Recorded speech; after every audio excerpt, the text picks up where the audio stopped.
নমস্কার, আরএমটেক বাংলা আপনাকে স্বাগত। যারা বিগত দিনে বাংলার বাড়ির আর্থিক সহায়তা পেয়েছিলেন তাদের জন্য আজকের আপডেটটি। অনেকে প্রথম কিস্তির টাকায় বাড়ির লিন্টার লেভেল পর্যন্ত কমপ্লিট করে ফেলেছেন, বা দ্বিতীয় কিস্তির টাকা কবে পাবেন চিন্তায় ছিলেন, টাকা পাবেন কিনা। তাদের জন্য চিন্তারই কারণ যে সমস্ত উপভোক্তা বাংলার বাড়ির টাকা পেয়েছিলেন বিগত দিনে, সবারই সার্ভে হবে, সে প্রথম পেজে হোক বা দ্বিতীয় পেজে। অর্থাৎ প্রথম পেজে যারা প্রথম ও দ্বিতীয় কিস্তির টাকা পেয়েছিলেন তাদেরও সার্ভে হবে, এবং পরে দ্বিতীয় পেজে যারা প্রথম কিস্তির টাকা পেয়েছিলেন তাদেরও পুনরায় আবার রিভেরিফিকেশন হবে। এই নিয়ে রাজ্য পঞ্চায়েত দপ্তর একটি চিঠিতে রাজ্যের সমস্ত জেলাশাসককে ভেরিফিকেশনের কাজ দ্রুততার সহিত আগামী 30/5/2026 তারিখের মধ্যে সম্পন্ন করার কথা উল্লেখ করেছেন রাজ্য পঞ্চায়েত দপ্তর থেকে প্রকাশিত এক চিঠিতে। অর্থাৎ যারা বাংলা আবাস যোজনার মাধ্যমে বাড়ি পেয়েছেন, যারা প্রথম কিস্তি বা দ্বিতীয় কিস্তি দুটোই পেয়ে গেছেন, বা প্রথম কিস্তির দ্বিতীয় ফেজে যারা প্রথম কিস্তির টাকা পেয়েছেন, তাদের জন্য আজকের ভিডিওটি খুবই গুরুত্বপূর্ণ। তাই স্কিপ না করে মনোযোগ সহকারে শেষ পর্যন্ত দেখুন। কারা আর দ্বিতীয় কিস্তির টাকা পাবেন না, কাদের টাকা ফেরত দিতে হতে পারে, সবটাই বিস্তারিতভাবে জানাবো। যারা বাংলার বাড়ির উপভোক্তা আছেন তাদের বাড়িতে পুনরায় ব্লক বা এসডিও বা ডিস্ট্রিক্টের অফিসিয়াল যাবে, পুনরায় আপনার বাড়ির রিভেরিফিকেশন হবে। আপনি যদি যোগ্য হয়ে থাকেন তাহলে দ্বিতীয় কিস্তির টাকা পাবেন, এবং যদি ইনএলিজেবল বা অযোগ্য হয়ে বিবেচিত হয়ে থাকেন তাহলে কিন্তু আপনি বাড়ির টাকা আর পাবেন না, এবং আপনি যে টাকা পেয়েছেন সে টাকা পুনরায় আপনাকে ফেরত দিতে হতে পারে। চিঠিতে ঠিক কি উল্লেখ আছে, যে রাজ্য পঞ্চায়েত দপ্তর থেকে যে চিঠিটি প্রকাশ করা হয়েছে panchayat and rural development department, চিঠিতে উল্লেখ আছে যে reverification of eligibility of beneficiary under বাংলার বাড়ি গ্রামীণ ফেজ 1 এবং ফেজ 2। ফেজ 2 এবং ফেজ 1-এর যারা যোগ্য উপভোক্তা ছিলেন তাদের বাড়ির পুনরায় আবার ভেরিফিকেশন হবে। এখানে বলা আছে যেটা বাংলার বাড়ি সিন্স লঞ্চিং বাংলার বাড়ি গ্রামীণ house scheme many complain from citizens, media and various sources have been received a different level allegation.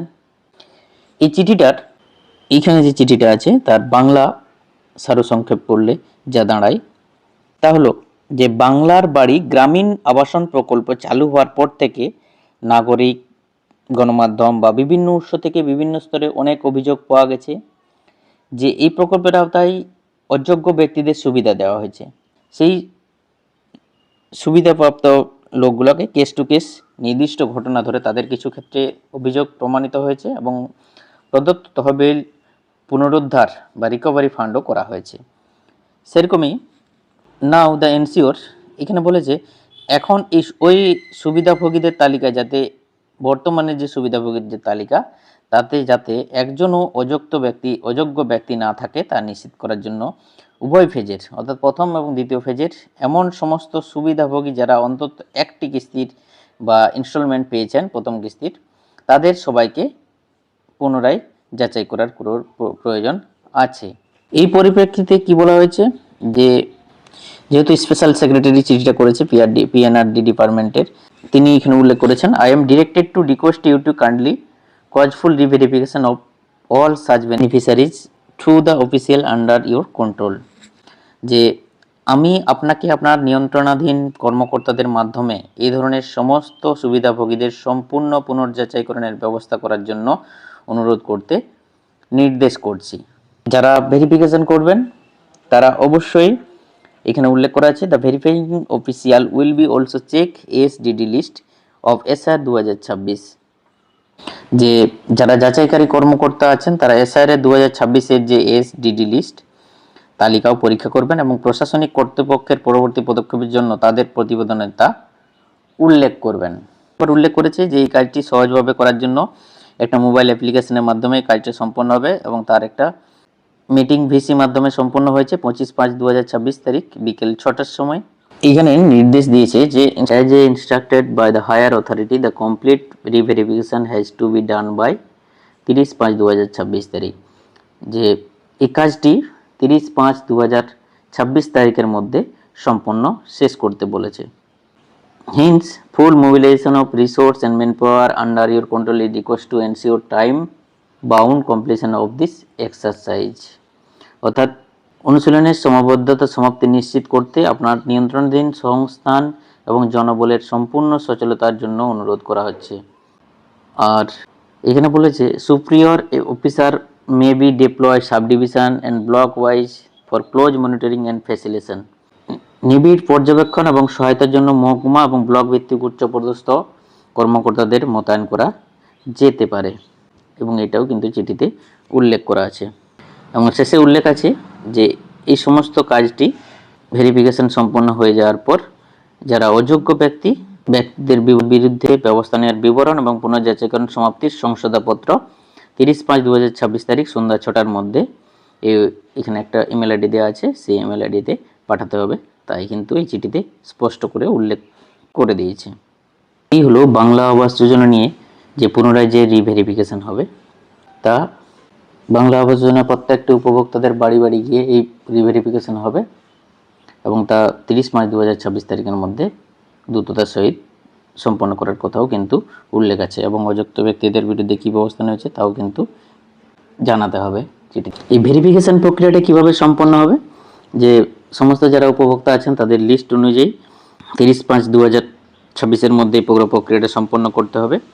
যারা দুটো পর্যায়ে প্রথম কিস্তি দ্বিতীয় কিস্তি পেয়েছেন তাদেরও, এবং যারা শুধুমাত্র প্রথম কিস্তি পেয়েছেন তাদেরও কিন্তু ভেরিফিকেশন হবে, এবং এই ভেরিফিকেশন প্রক্রিয়াটা একটা মোবাইল অ্যাপসের মাধ্যমে সম্পন্ন হবে। এবং যারা সার্ভে করবেন এবং সুপ্রিয়র যারা চেকিং করবেন তারা যে ভেরিফিকেশন করবেন সেটাই কিন্তু যোগ্য বলে বিবেচিত হবে।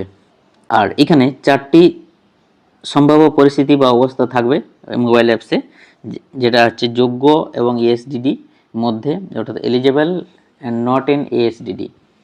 আর একটা আছে যোগ্য অথবা এসডিডির মধ্যে আছে, একটা তৃতীয় হচ্ছে অযোগ্য বা এসডিডির মধ্যে নেই, আর চতুর্থ হচ্ছে অযোগ্য বা এসডিডির মধ্যে নেই। এসডিডি হচ্ছে অ্যাবসেন্ট, শিফটেড এবং ডিলিট এবং ডুপ্লিকেট, অর্থাৎ এসআইআর সময় যে নামের তালিকা মধ্যে এই জিনিসগুলো আছে, এটি কিন্তু ভালো করে দেখা হবে।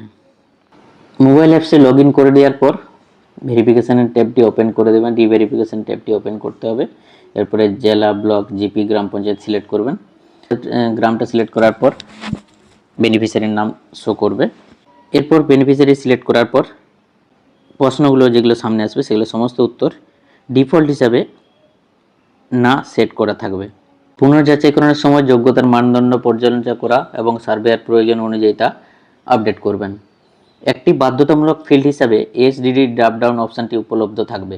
যদি কোনো এসডিডি শর্ত প্রযোজ্য না হয় তবে সার্ভেয়ারকে অবশ্যই নট অ্যাপ্লিকেবল প্রযোজ্য নয় নির্বাচন করতে হবে।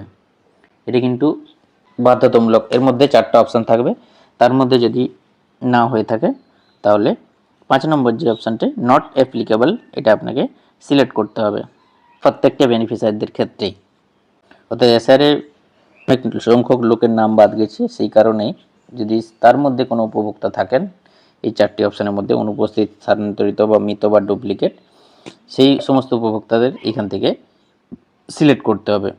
তার মধ্যে যদি না হয় তাহলে প্রযোজ্য নয় বা নট অ্যাপ্লিকেবল এটা সিলেক্ট করবেন। এরপর রিমার্কসের জায়গা থাকবে অ্যাপ্লিকেশানটিতে, রিমার্কসের ঘরে আপনি লিখবেন। এরপর সমস্ত প্রয়োজনীয় ধাপ বা প্রক্রিয়া সম্পন্ন হওয়ার পর সাবমিট করে দেবেন।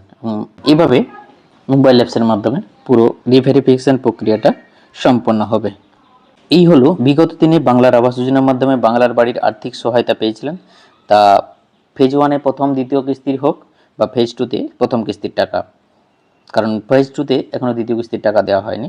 তাই দ্বিতীয় ফেজে যারা প্রথম কিস্তির টাকা পেয়েছেন তাদেরও, এবং ফেজ 1-এ যারা বাংলার বাড়ির আর্থিক সহায়তা পেয়েছেন তাদেরও আবার পুনরায় রিভেরিফিকেশনের কাজ সম্পন্ন হবে। আজ থেকেই এই রিভেরিফিকেশন কাজ শুরু হয়ে গেছে।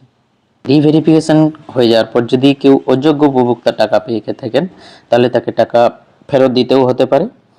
এই হলো বাংলা আবাস যোজনা নিয়ে আজকের important update. Thank you so much.